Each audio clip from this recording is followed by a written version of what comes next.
What if you could turn reading from a quiet, solo activity into a full-blown, collaborative performance? Well, today, we're going to dive into a powerful technique that does exactly that.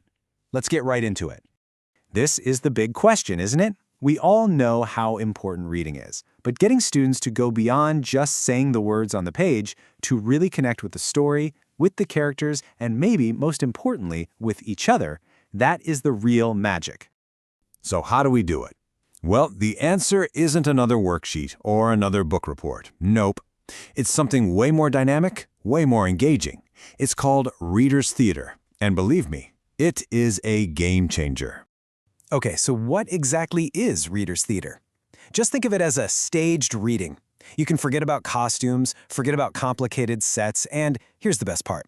There is absolutely no pressure to memorize lines. The script stays right in their hands.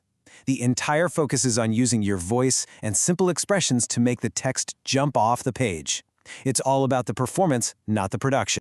I love this quote because it just nails the whole idea. The goal is for students to inhabit the text, not just read it. You want them to get inside the characters' heads, to feel what they're feeling. Now, you might be thinking, okay, this sounds like a pretty fun activity, but it is so much more than that. This is a strategy backed by a ton of research, and it unlocks some of the most fundamental parts of reading development. Let's take a look at why it works so well. The benefits here are just huge, and they're really well documented. A student's reading fluency skyrockets because suddenly they have a real reason to reread their lines. They want to sound good. Their comprehension goes deeper because, think about it, you can't perform a character if you don't understand them. And maybe most importantly, it builds confidence and engagement, helping even the shyest readers find their voice. The literacy scholar Timothy Rosinski puts it perfectly. You don't get better at reading just by reading more. You get better by rereading with a purpose. And a performance gives you that authentic reason. You want to nail your part for your scene partners and for the audience. All right, so this all sounds fantastic in theory, but how do you actually pull it off in a classroom or even at home? How do you coach students toward a really great performance? Well, there's a simple and incredibly powerful framework that can guide you.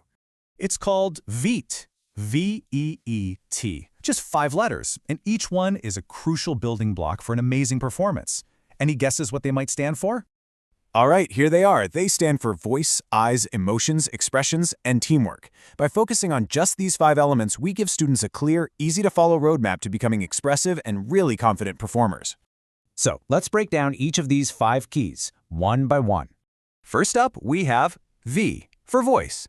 And as Timothy Rosinski points out, fluent reading isn't just about how fast you read, it's about prosody. Now, that's kind of a fancy word, but it just means the music of our language, the rhythm, the pitch, the ups and downs that make speech interesting to listen to.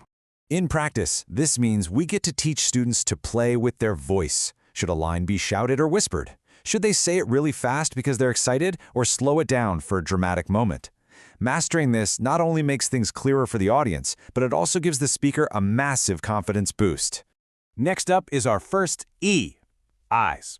The pioneer of drama in education, Dorothy Heathcote, knew that a real performance isn't just about what you say. It's about creating a connection. And that connection, it almost always starts with the eyes. The key here is just encouraging students to look up from their scripts, not all the time, but at those important moments, to make eye contact with their scene partners or to connect with the audience. This one simple act can transform a reading into a genuine, shared story. Our second E is for emotions. Now, this is where comprehension really gets deep. Because in order to express a character's emotion, a student has to first understand that emotion within the context of the story. This is where we guide students to become little text detectives. They're searching for clues, words that tell them how a character is feeling.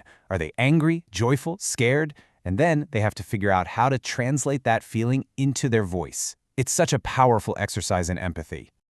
The third E is for expressions. You know, that classic research tells us that a huge part of communication is actually nonverbal. Even in a simple reading, our faces can say just as much as our words do. Now, we're not talking about big, over-the-top acting here. It can be as simple as a frown, a raised eyebrow, or a little smile. These subtle facial cues support the words and add another whole layer of meaning, making the story that much clearer for everyone. And finally, we have T for teamwork. And honestly, this might be the most important piece of the entire puzzle. because that shared experience of performing together is what builds this incredible sense of mutual support. Readers' theater is 100% a team sport. Students have to listen actively for their cues. They learn how to share the spotlight and how to support each other. It's a powerful lesson in collaboration and taking responsibility for the group. So when you put it all together, that VEET framework, the voice, the eyes, the emotion, the expressions, and the teamwork, you create an experience that is nothing short of transformative. So, the big takeaway is this. Readers' theater is so much more than just a reading activity. It's a complete tool that blends reading, performance, and social skills all into one. And that VT framework we talked about, that's your practical key to unlocking all of that incredible potential in your students. So, the only question left is the one that matters the most. Whether you're a teacher, a tutor, or a parent, just think about the texts and the stories you use. What story out there is just waiting for your students to perform it? What story will they bring to life?